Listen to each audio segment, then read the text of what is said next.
안녕하세요. 그동안 평안하셨지요? 예, 우리 지난 시간에 이어서 오늘 세 번째 우리 한눈에 보는 성경 함께 살펴보도록 하겠습니다. 우리 지난 시간에 성경을 부분적으로 그리고 또 파편적으로 보게 되면은 우리 세 가지 이 문제에 빠지게 된다고 했습니다.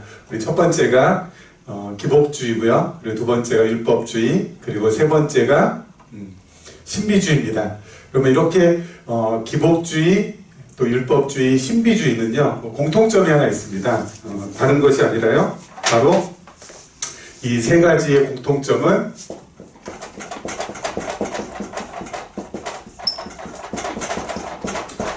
인본주의를 바탕으로 해서 진행이 된다라는 것이죠.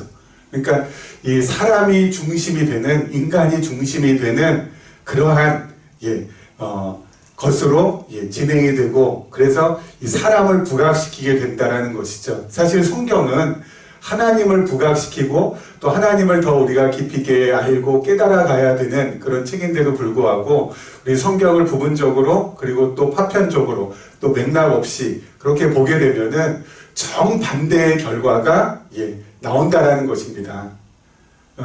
기복주의 같은 경우에는 우리 지난 시간에 말씀드렸지만 바로 사람이 어때요? 하나님을 조종할 수 있다. 신을 조종할 수 있다.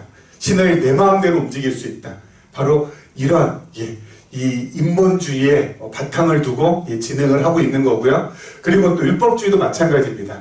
내가 율법을 지켜서 의로워질 수 있다. 자기 의를 내세울 수 있다. 그래서 나는 세상 그 어떤 누구보다도 가장 탁월하고 위대한, 정말 순종 잘하고 그리고 법을 잘 지키는 그러한 사람이다라는 인본주의. 결국 그것도 누구예요? 내가 지켰다라는 거죠. 인본주의의 바탕을 두고 있고요. 신비주의도 마찬가지입니다. 신비주의도요, 여러분 자기 감정에 또 자기의 어떤 감성에 고치가 되어서 이 신비로운 환상이나 환청을 듣는 것. 그래서 성경보다도 이 자신의 경험, 자신의 체험을 중시하는 것. 역시 이것도 뭐예요? 인본주의의 바탕을 두고 있는 것이죠. 그렇기 때문에 여러분 이렇게 성경을 부분적으로 파편적으로 보게 되면은 성경에서 말하고자 하는, 성경을 통해서 자기 자신을 알려주시고자 하는 하나님의 의도와는 전혀 정반대로 무엇만이 더 부각이 돼요? 사람만 더 부각되고, 그리고 또 인간만 더 부각이 되어서 인간 중심, 사람 중심으로 나가게 된다는 것이죠. 그렇기 때문에 여러분 성경을 갖다가 이렇게 전체적으로 보지 못하고 부분적으로 본다라는 것은 성경을 왜곡하고 그리고 성경을 정말 오해하는 그런 길로 들어서는 아주 안 좋은 쪽이지만요, 좋은 접근법이죠. 그런 쪽으로 가는 아주 좋은 접근법이라고 할 수 있겠습니다.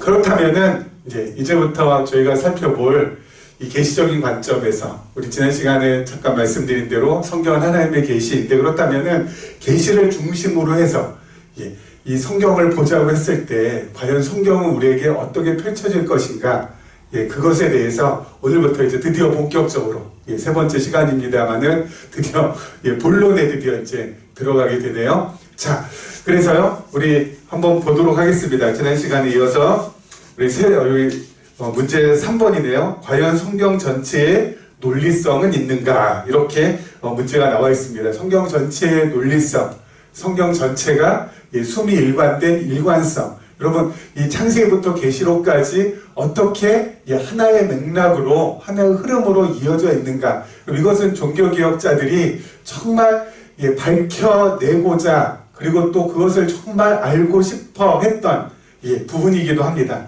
그런데 이 종교개혁 이후 1517년 종교개혁 이후 지금까지 그것을 우리가 찾아내거나 발견하지 못해서, 그냥 물론 성경은 논리적이고 그리고 통일성이 있고 그리고 하나의 일관된 흐름, 맥락이 있을 것이다 라는 추측은 했지만은 구체적으로 성경에 들어가서 과연 그런가 하고 볼 때는 그런 부분들이 많이 이 준비가 안 돼 있었습니다. 하지만 하나님께서 이 시대에 정말 무식하면 용감하다라는 우리 저와 또 제 동기 또 선후배들 정말 뭐라고 할까요? 예, 정말 이 한 줌의 흙보다도 못한 저희들을 통하여서 하나님께서 참 이렇게 귀한 은혜를 베풀어 주셔서 우리 계시라는 이 하나의 개념 그리고 계시라는 하나의 맥락으로 성경을 보게 해 주셨습니다. 여기에서 중요한 포인트 우리 지난 시간에 잠깐 말씀을 드렸습니다. 이 계시적인 관점을 계시적인 관점으로 성경을 보는데 가장 중요한 키포인트가 되는 열쇠가 되는 말씀이 있다고 했죠. 바로 다른 것이 아니라 창세기 1장 28절입니다. 그래서 여기 3의 1번을 보면은요 전체 논리성의 단초 해가지고 가로가 되어 있는데 창세기 1장 28절이라고 적어 놓으시면은 좋을 것 같습니다. 창세기 1장 28절 어떤 내용인지 우리 잠깐 한번 살펴보도록 하겠습니다. 창세기 1장 28절입니다. 하나님이 그들에게 복을 주시며 하나님이 그들에게 이르시되 생육하고 번성하여 땅에 충만하라 땅을 정복하라 바다의 물고기와 하늘의 새와 땅에 움직이는 모든 생물을 다스리라 하시니라. 아멘. 이 하나님께서 아담을 창조하시고 이렇게 이 아담과 하와에게 이런 복의 말씀을 지금 하고 계시는 것입니다. 이 말씀이 왜 중요하냐면요. 아까 말씀드린 대로 계시적인 관점에 열쇠가 된 말씀이기 때문이기도 때문인데요. 그렇기 때문에 이 말씀을 우리가 좀 자세히 좀 살펴봐야 될 것 같습니다. 여러분 창세기 1장 28절을 다시 한번 제가 읽어드릴 테니까요. 여기 뭔가 좀 이렇게 이 맞지 않는 어떻게 보면 이게 좀 앞뒤가 좀 안 맞는 그러한 부분이 있습니다. 여태까지 우리는 너무 참 하나님의 말씀은 하나님께서 성령의 영감으로 기록하셨기 때문에 정확무오하다. 그렇기 때문에 그냥 받아들여야 된다. 그래서 우리 성경을 의심 없이 그냥 뭐가 그냥 다 그런가 보다 하고 여태까지 읽었지만은요. 저는 그런 부분을 좀 지향이 아니라 지양했으면 좋겠습니다. 자꾸 성경에 질문을 자꾸 던져봐야 돼요. 그리고 그 질문을 통하여서 성경을 조금 더 깊이 있게 우리가 알 수 있고 깨달아갈 수 있게 되거든요. 그래서 저는 성경을 읽을 때 우리 질문을 좀 많이 하라고 그렇게 제가 당부하곤 합니다. 오늘 말씀도요. 그냥 읽으면은 여기에 뭐가 잘못됐는지 뭐가 이상한지 잘 모릅니다. 그렇지만 우리 자세히 한번 읽어볼 테니까요. 혹시 여러분 중에 이게 뭐가 좀 이상하다라고 생각하시는 분이 있으면은 참 좋겠습니다. 제가 다시 한번 읽어드릴게요. 하나님이 그들에게 복을 주시며 아담과 하와에게죠. 복을 주시며 하나님이 그들에게 이르시되 생육하고 번성하여 땅에 충만하라 땅을 정복하라 바다의 물고기와 하늘의 새와 땅에 움직이는 모든 생물을 다스리라 하시니라. 잘 모르겠죠? 자, 그럼 제가 잠깐 좀 설명을 좀 드리도록 하겠습니다. 여러분, 하나님께서 아담과 하와에게 복을 주신다고 했죠? 여러분, 이 복이라는 것은 무엇입니까? 우리 복 좋아하잖아요. 또 특히 우리 한국 사람들. 여러분, 복이라는 건 무엇입니까? 내가 그냥 노력하고 애쓰고 그렇게 해가지고 이렇게 받는 것이 복인가요? 사람들이 그걸 좋아하나요? 여러분, 내가 노력하고 애쓰고 그냥 부대끼고 해가지고 뭔가 이렇게 딱 이루었을 때 받는 것은 우리가 뭐라고 하죠? 상이라고 합니다. 그렇죠? 내가 열심히 한 것에 대해서 이 보답으로 또 대가로 우리 상을 받잖아요.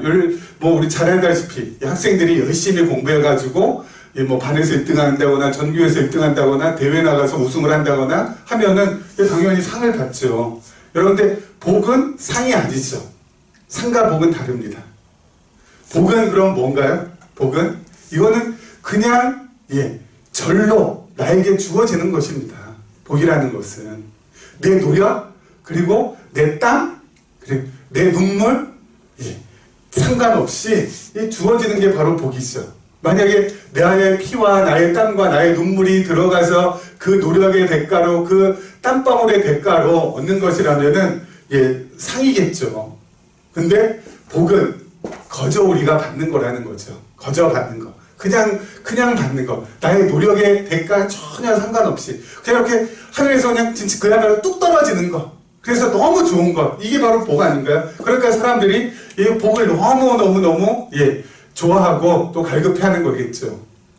그런데 오늘 말씀에 보면은 뭐라고 돼 있어요? 하나님께서 아담과 하와 그들에게 복을 주신다고 했습니다. 그런데요, 그 다음 절에 나오는 게 이게 진짜 좀 희한합니다.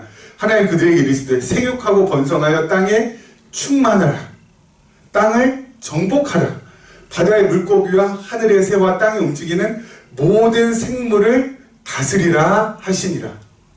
여러분, 하나님께서 복을 주시는데 아담과 하와에게는 복을 갖다가 어떻게 주십니까? 아담과 하와에게 복을 어떻게 주세요? 너무나도 희한하게 복을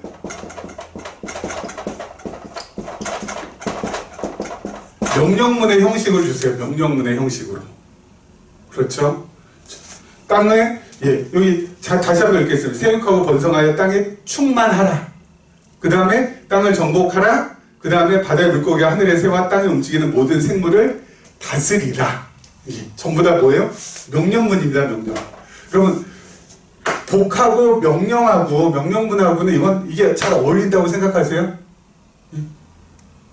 여러분, 명령문이라는 건 뭡니까? 명령문이라는 것은요, 상급자가 있으면은 하급자에게 명령하면은 어떻게 해요? 하급자가 이거 행해야 되는 거죠. 이 사람이 그 명령에 따라서 행해야 되는 거죠. 여러분, 그 명령에 따라서 행하는데, 그래서 그 명령을 따라서 행했는데 그것을 상급자가 내가 너에게 복을 준 거다 라고 할 수 있나요? 상급자가 내가 너한테 복을 줄게. 너 이거 해. 그리고 저거 해. 오늘까지 이거 끝내놔. 응? 이번 주까지 이거 안 해놓으면 안 돼. 자, 그건 내가 너에게 준 복이야. 만약 그런 상급자가 있다면 그 상급자 정말 정신 감정 좀 해야 되지 않을까 싶습니다. 그게 어떻게 복이 돼요? 그런데 하나님께서는 아담과 하와에게 복을 주셨는데 어떻게 주셨어요? 명령문을 주셨다고요. 이게 완전히 이게 맞지 않는 거죠. 그럼 이걸 우리가 어떻게 봐야 될까요? 이걸 우리가 어떻게 봐야 될까요? 명령문으로 준 복. 자, 여기서부터 이제 잘 들으시기 바랍니다. 제가 잠깐 설명하고 오늘도 20분에서 30분 사이로 마치려고 하니까요. 잘 들으시고 딱 새기시면 되겠습니다. 여러분, 성경에 나오는 명령문은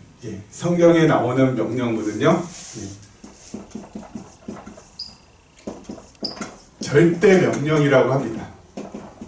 하나님께서 하시는 명령이 절대 명령이고요. 인간과 인간 사이에서 하는 명령은 바로 뭐예요? 인간과 인간 사이에서 하는 명령은 상대적 명령입니다. 그래서 상대 명령이라고도 하고요. 여러분, 이 상대 명령은 바로 이와 같아요. 윗사람이 아랫사람한테 명령하면은 아랫사람이 행하는 것. 이게 이제 어때요?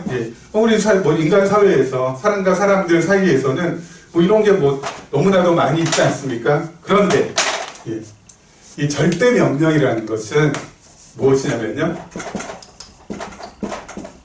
하나님께서 우리 인간들에게, 특히 우리 아담과 하와에게 명령하시잖아요.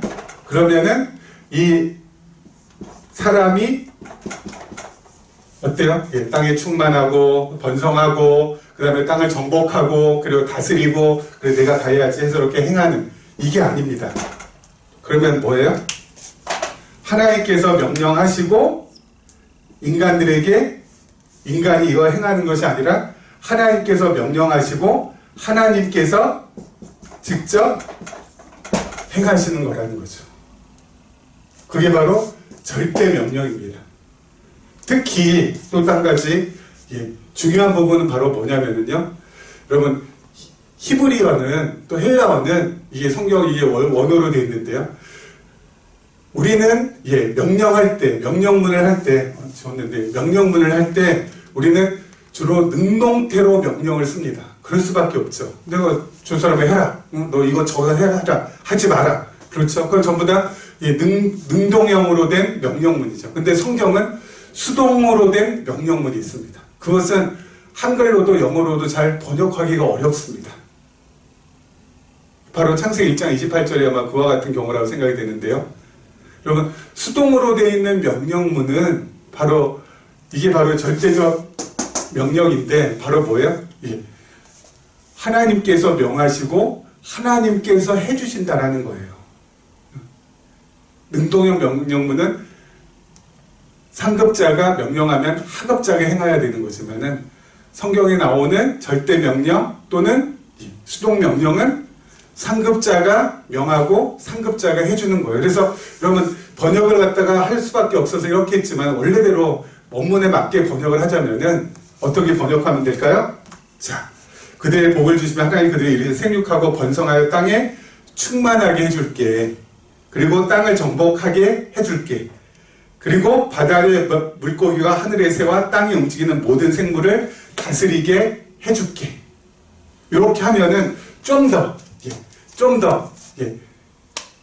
원문에 가깝게 번역을 하는 것이라고 생각이 됩니다.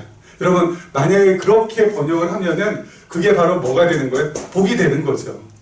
하나님께서 해줄게, 그렇죠? 다스리게 해줄게, 그리고 정복하게 해줄게, 그리고 충만하게 해줄게. 아담과 하와가 하는 것이 아니라 하나님께서 해주신다고 했을 때 그래야 이게 복이 되는 거지. 여러분, 복을 주셨는데 그 복이 어때요? 아담과 하와가 진짜 정말 뼈 빠지게 정말 자기가 애를 쓰면서 해야 되는 거라면 그건 복이 될 수가 없잖아요. 그래서 여기에서 중요한 것이 한 가지 나옵니다. 바로 뭐냐면요, 이렇게 하나님께서 아담과 하와에게 하셨던 요 세 가지 뭐예요? 창세기 1장 28절에